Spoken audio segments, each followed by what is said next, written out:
Thursday Thoughts for September the 4th, 2025, here on Following Him, the Disciple Life. Quick thought for today, and it's really more something for you to think on and consider and contemplate than necessarily just a bunch of my thoughts, although my thoughts will probably work their way in here, and hopefully my thoughts are being guided by God's Word. Why aren't you calling yourself a disciple? Or why aren't you calling yourself a disciple more?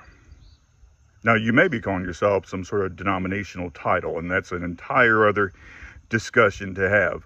But if you call yourself a Christian, you consider yourself a Christian, but you don't consider yourself a disciple. Now, maybe for some, it's because there's confusion. They think disciple means apostle, and that's not the case. Apostle was a specific office. Yes, there is a more generic usage of the original Greek term as well.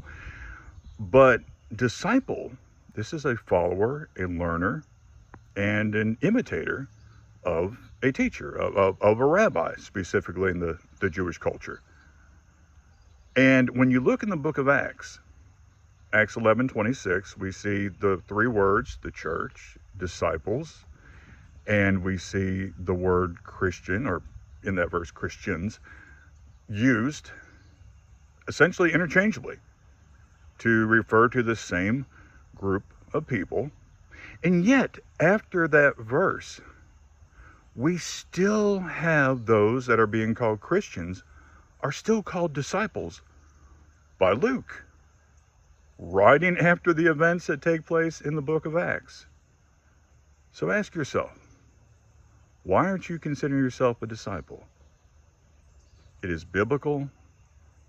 It does carry with it some weight, because this is going to be the idea that you're going to be growing in your knowledge, that you're going to be doing your best to become like Jesus. And yes, I know some get that with the word Christian, but the word Christian, that construction of that word, putting that I-A-N ending on there, indicates an affiliation with, the word that precedes it. And so, yeah, Christian essentially means disciple of Christ. So I would encourage you, perhaps you need to start mixing it up some more and make sure you're thinking of yourself as a disciple. You have a great day, and shalom.